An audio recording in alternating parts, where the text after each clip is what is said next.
Hey guys, Jason Timothy here, and welcome back to another mental habits video.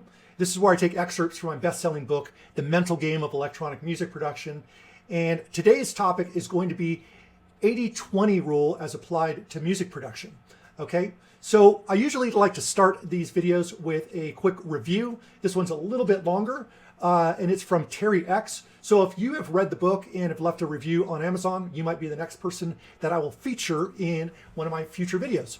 So Terry writes, if you're a serious DJ or music producer, please buy this book.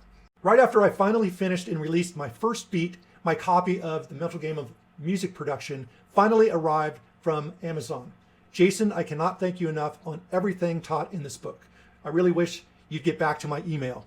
I think I did get back to his email, but if I haven't, that's coming soon. The book taught me so many important things that translate directly to my beats during and after finishing the book. It teaches you so many different elements, and that goes for all genres of music. I make hip hop beats, mainly trap type beats, but with this book, the moral is rules are meant to be broken. I don't look to classify myself because the elements Jason Timothy teaches you goes across the full spectrum. I never had a great ideal sense of what should go where for bass, heavy drums, synths, and so forth.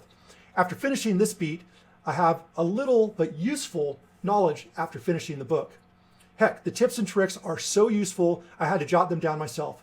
Eventually, it will be known by heart. Once again, thank you, Jason. You helped me grow as a producer tremendously. I've only started releasing beats since December of 2020, and as of now, I have 5 tracks and a 6th on the way. All my bass lines, leveling, bridges, reverbs, compression, all wouldn't be at the quality it is if it wasn't for the Mental Game book. So I don't know what more you need. If you're serious about your music, go ahead and cop it.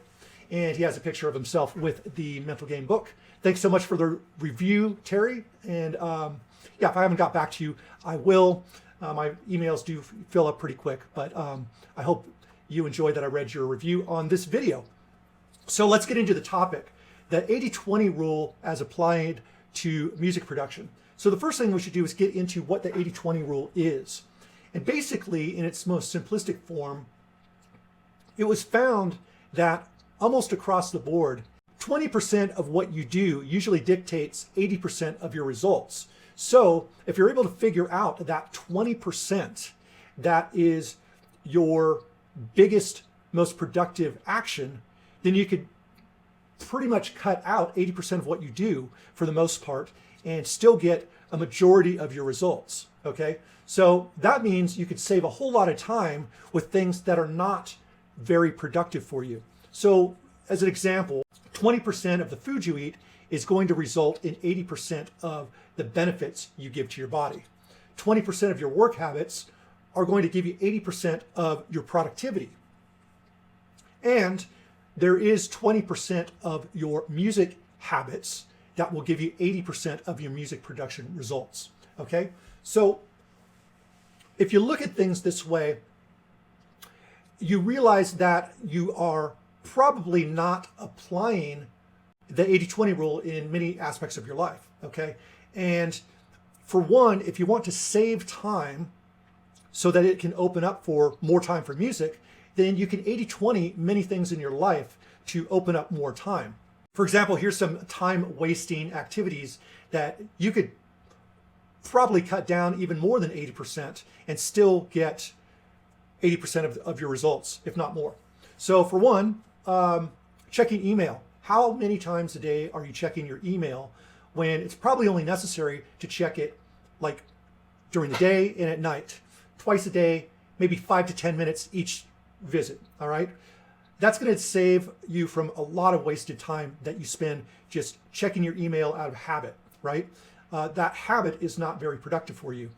Same with the social media. How often are you checking your social media? How often are you going to Facebook or your Instagram or whatever social media platform you're using? If you're checking it more than 2 or 3 times a day, and if you're spending more than an hour a day on social media, it's probably a waste of time. Now, I know some of you may use your social media for promoting your music or for whatever kind of business you're doing, and I get that on one end, but you could probably cut 80% of that out too and that opens up 80% of the time that you would normally spend on your social media. Another really great way that you could save time, not really an 80-20 rule, but I would say that the first hour of your day is typically more productive than the last hour of your day. So if you were to happen to go to sleep an hour earlier and wake up an hour earlier, your productivity would probably be 2 to 3 times as productive as it was at the last hour of your evening. So these are just some things that you can kind of think about with the 80-20 rule, just to free up some of your time. You know, you could probably cut your TV watching by 80% and still watch some of your favorite shows. Spending your time, your mental energy, most of our mental energy is about things that happened in the past or things that haven't even happened yet. And a lot of stress goes into things that we think might happen that haven't happened. And that's just a waste of your mental energy. So what if you were to cut that back and only focus on the things that you can control, the things that are happening now, and only react to the things that actually have happened instead of trying to anticipate something that probably won't happen. All right. So those are just things outside of your music production that can free you up for more creativity. Now, if we get into the music production side of things, the one thing that I would cut out is validation seeking actions. And that could be checking your posts. You know, if you post your music on SoundCloud and you're constantly going to see if anyone commented, or if you made a social media post about your music and you're constantly going back to see if anyone has responded to it, that is a use of energy that you don't really need to use. That energy is better spent getting back into working on your next song. Once you put your music out to the world, it's no longer yours and it's no longer in your control. So why try to control that? Now, I'm not saying you shouldn't spend some time promoting your music. I'm not saying that you shouldn't spend some time communicating with your fans or trying to build that. But if you're constantly just going back for validation, it's going to be a waste of your energy, because most of the time when we're going back for that validation, we're going to be disappointed. And that's why we keep returning, because we didn't have enough validation. So we keep going back to see if we get more and more and more. And at the end of the day, no amount of validation is going to be enough if you are constantly searching for it. So you might as well just cut most of that out completely. Once again, it's okay to check and see how things are doing once in a while, but don't get obsessed. That obsession is going to waste a lot of your music production time, okay?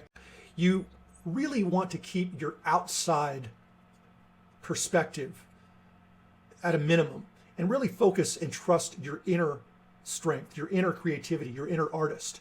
You need to build trust for that. And the more you trust that, the better your productivity is going to be, because you don't need that outside validation anymore. So you could focus more on what you're doing and just spend a little bit of time with people you trust to get a little bit of direction or inspiration. That's totally fine, and we all do it. But just watch and try to figure out, what is the 20% of that I'm doing that's actually useful, and what 80% can I cut out of that? Another huge waste of time is constantly searching for things that you don't already have, thinking that if you just had more stuff or better stuff or a different plugin, that all of a sudden everything's going to turn around. It's a much better use of your time to cut that aspect by 80% and spend more of your time using what you have and learning what you have. When you're not spending so much time searching for the new thing, you get better at the thing that you have. And it takes a lot less time because you already have it. You can go right to it. And the better you learn that, the better you're going to get with using it. So I think that's a much better use of your time. I would spend 80% of my time with the things that I already have, and maybe only 10 to 20% of my time, thinking about what's out there, without obsessing. You should be comforted to know that we have better technology now and better tools now than ever before in the history of music. So what you have right now is probably better than what most musicians have had in the past. So don't worry so much about getting the new thing. Use what you have. It'll make you original. That's what bands did. They had their tools, maybe they played guitar. They have their amp, they have their guitar, and they get to it. They're not constantly just looking for a new guitar and a new amp. They got their stuff and they figure out how to get the best sound they can out of it, and then they go for it and they create. That's what you should do with your music as well, okay? The next thing is, when you're making music, a huge waste of time is searching through samples and searching through presets and trying to figure out what plugin you're going to use and that sort of thing. What I would do instead is do that work ahead of time. Spend the time you need to go through your samples and go through your plugin presets and make a short list of things that you can tag as your go-tos. So you have your certain presets that are best for your bass, and certain presets that are best for synth sounds, and certain effects that you like to have access to right away.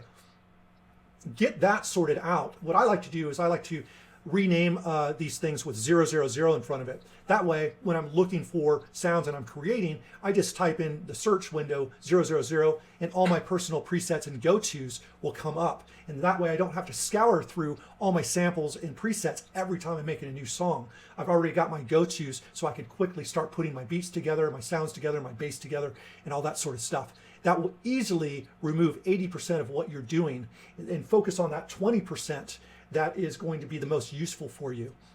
So this is the concept that you can use. And when you get into this and you start really dialing in that 20% that makes you the most productive, what you can actually start doing is then taking that 20% and finding the 20% of that that's most useful for you. So you can get smaller and smaller to the very most useful aspects of what you do. So I recommend that you take a look at everything that you do and figure out what 20% can I do and what 80% can I mostly get rid of and have pretty much the same results. If you do this with your life and you do this with your music, you're going to have so much more freedom of time, freedom of mental space, and freedom of mental energy and creativity. So this is just a simple concept, but if it's something that you haven't put to use before, I highly recommend that you get to it. And I guarantee that you'll find it very useful if you put it into practice. That's all I got for you today. Have a fantastic one, and I'll speak to you soon. Take care.